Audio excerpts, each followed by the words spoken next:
Hi, students. It's Dr. Folger.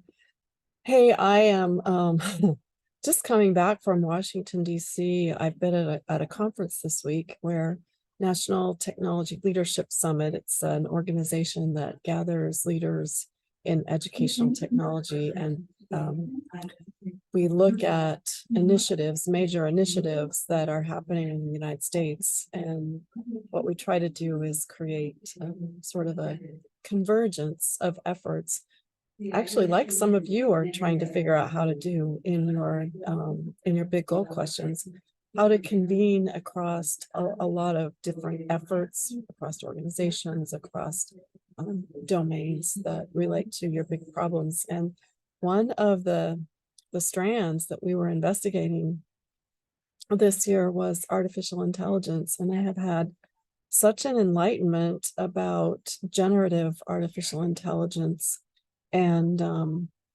sort of the major ethical concerns that we have in the field about where this is heading. And I wanted to share with you a couple of things here. Let me see if I can share screen.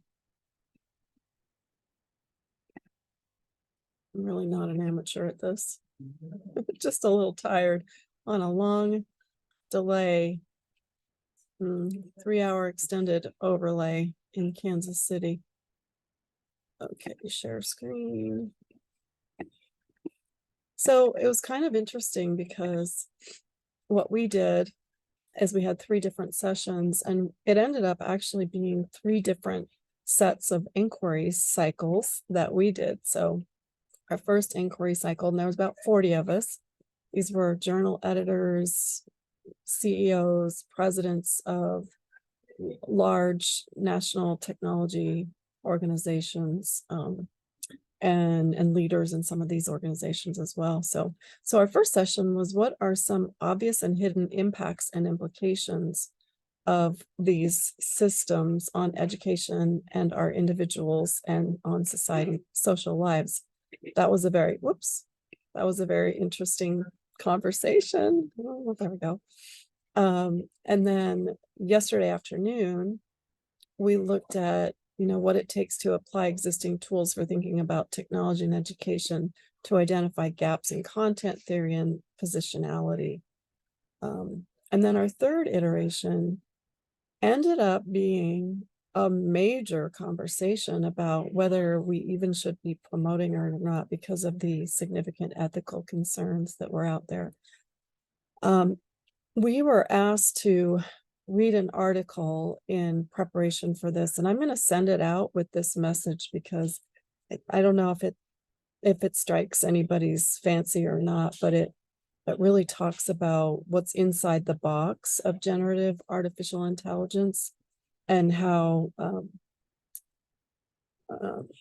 bias, controversy, how it utilizes information in.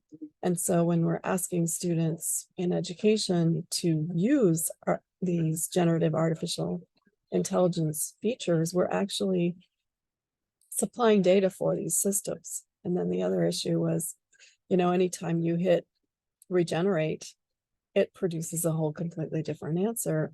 And I did a bio on myself.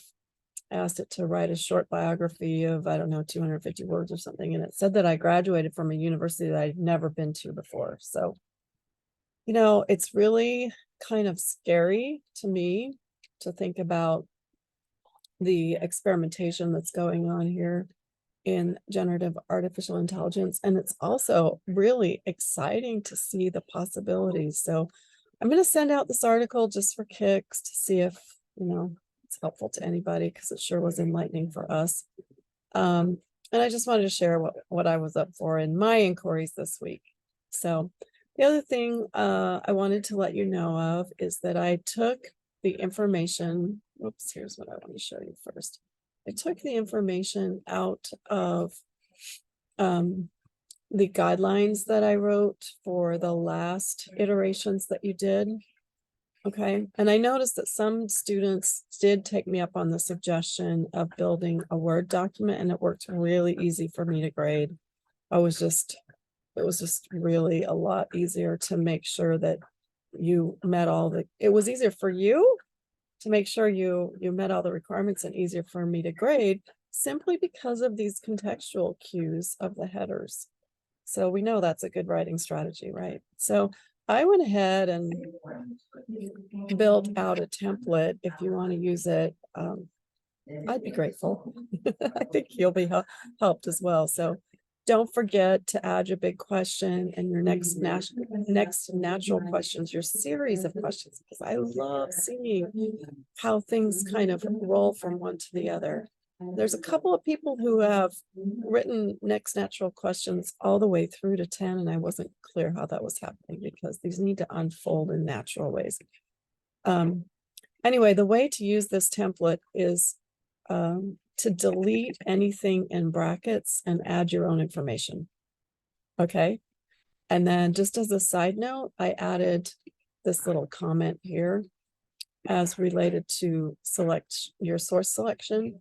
And to get rid of it before you submit your assignment, I think you just delete the thread or resolve. Yeah, I think delete the thread and it'll go away.